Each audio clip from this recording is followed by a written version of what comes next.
All right, so it's been long enough, and I'm going to go ahead and say this is one of those ones where we could have done without the sequel. Talking about Gladiator, directed by Ridley Scott, written by David Scarpa, Peter Craig, and David Franzoni. Also starring Paul Mescal, Denzel Washington, Pedro Pascal. And then also we have reprising their roles, the only two people reprising their roles, Connie Nielson as Lucilla and Derek Jacobi as Senator Gracchus. But before we get into the review, you know what to do. Please be sure to like, share, comment, and subscribe, and hit that notification bell so you know when I drop the next reviews. So my feelings on this one right out of the gate. I'm not going to say I didn't like it. Let me go ahead and say that. I did enjoy it. I'll just get that out of the way now. As far as spoilers, I won't give any towards the beginning. I will give a notice when I am about to get into spoilers. So this is 16 years after the events of the first Gladiator with Russell Crowe. As you can remember, at the end of Gladiator 1, they sent Lucius away because he was the true heir to the throne. And they sent Lucius away. And now here we are 16 years later. Lucius is still away. Somehow the city has fallen into the rule of two twins. I want to say their names were Caracalla and Geta, if I'm not mistaken. I actually saw this a week and a half or so, maybe a week ago, and I'm late on the review. But yeah, so Rome has fallen under the control of these two ridiculous twins, and they are horrible. Lucilla is still living in the palace or whatever you want to call it unscathed. She is still perfectly fine. I really don't understand why she's still in the position that she's in. And my biggest gripe with the entire film is where the hell did Caracalla and Geta come from, or whatever his name was? Because the end of part 1, it looked to me like Rome would have been going in a better direction at that point. And so I don't like how starting Gladiator 2, they tell us nothing of how these twins have come into power. Also, just a little note, those guys were actually real. However, in real life, they were actually not twins. I want to say Caracalla, and I'm probably saying his name wrong. He was about a year older than Geta, but they did exist. They were horrible rulers, as the movie depicts, and that's how that went. So in this film, different from Gladiator 1, of course, we know in Gladiator 1, you have Maximus, who is basically the general of Marcus Aurelius's army. You have, what is his name? I'm sorry. Commodus. Commodus is Marcus Aurelius's son. And of course, we know Marcus Aurelius dies.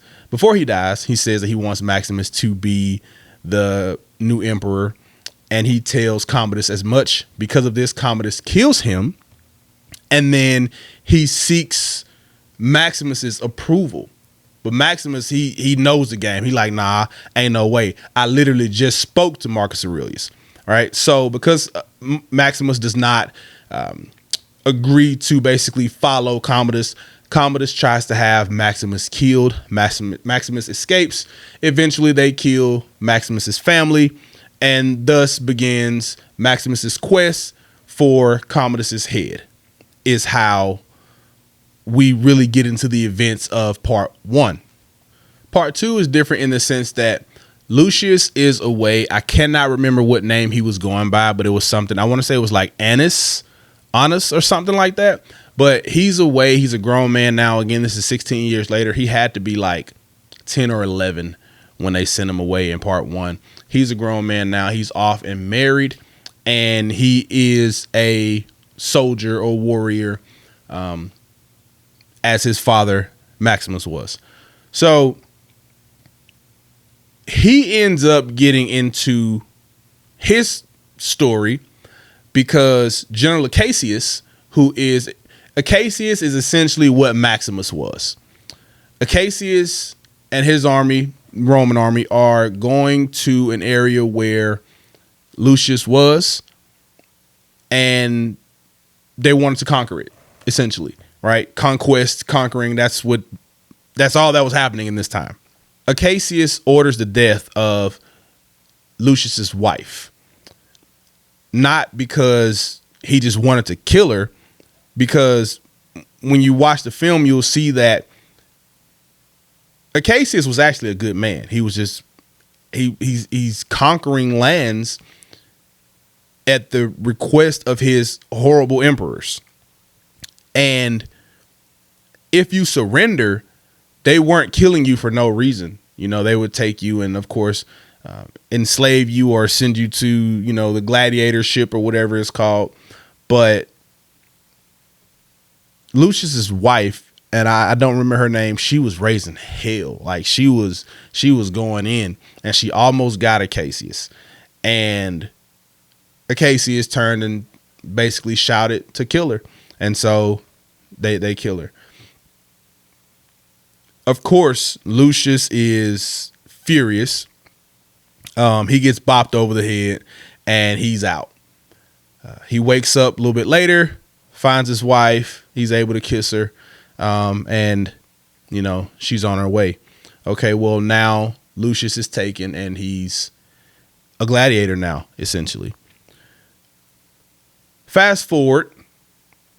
First of all, pause. This is where spoilers are going to follow. That right there is the basis of, you know, the trailer and the premise of the story.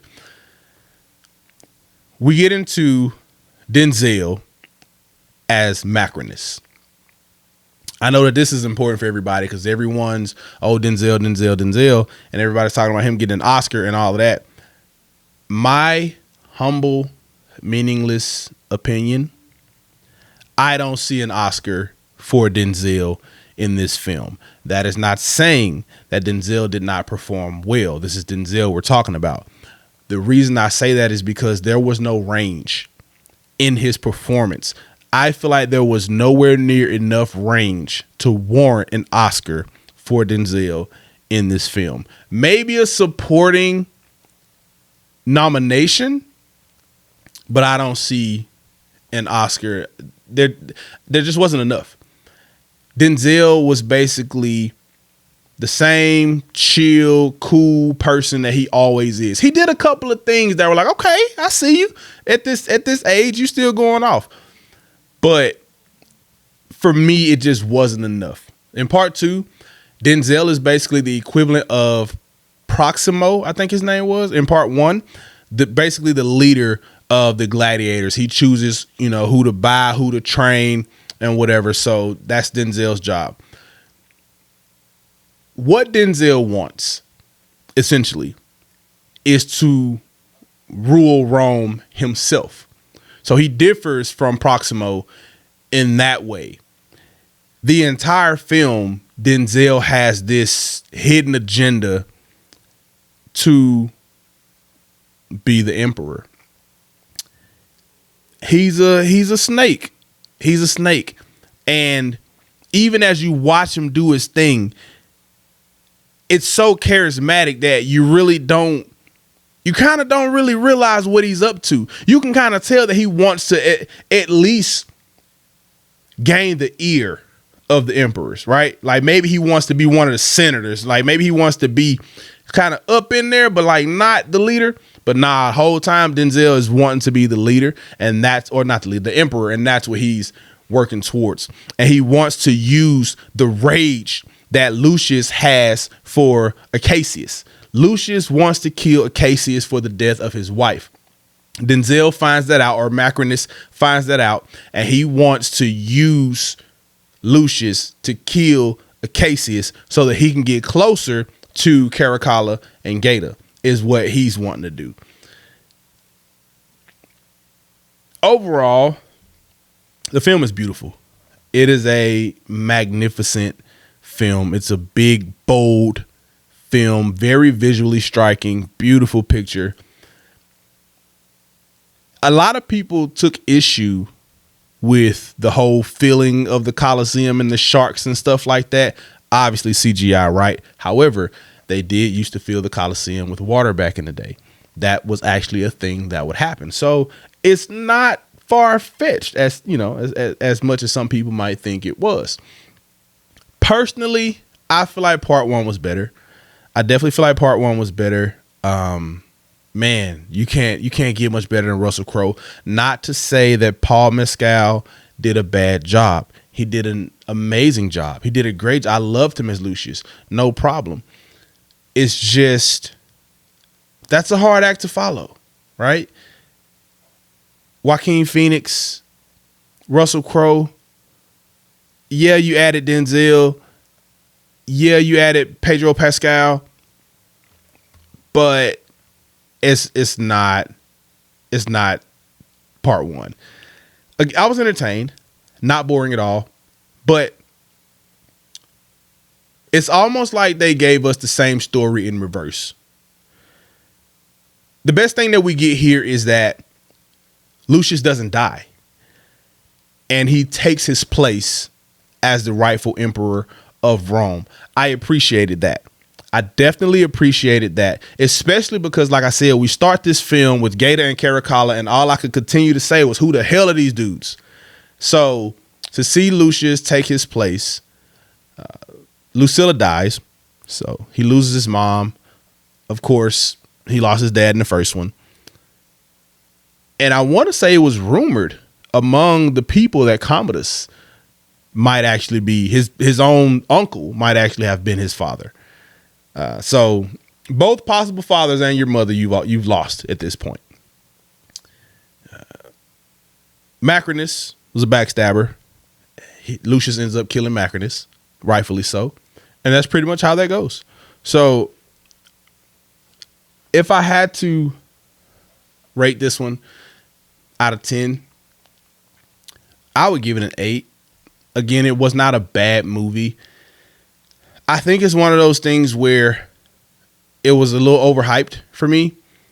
I was expecting so much more out of Denzel, and this has nothing to do with him. It's more so how his character was written. So that's not his fault at all. Of course, it's Denzel we're talking about, so he's going to perform no matter what, right?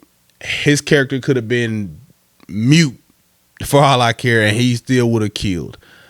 But it's just the way that Macrinus was written, Macrinus's agenda, and it wasn't enough for me to put it on a pedestal the way that the critics kind of put it on a pedestal. And again, for me, it goes on the shelf of those sequels that we kind of didn't really need. Essentially, it's like what they wanted to do was just bring Lucius's story back and tell us what was happening with him, you know, what happened there. But we could have done without it. Honestly, we could have done without it. So that's my review on Gladiator Part 2. Let me know if you saw it. Do you think it holds up to Part 1? Is it better? Is it worse? Definitely be sure to tell me that in the comments. Also, be sure to like, share, and subscribe, and hit the notification bell so you know when I drop the next reviews. See y'all next time.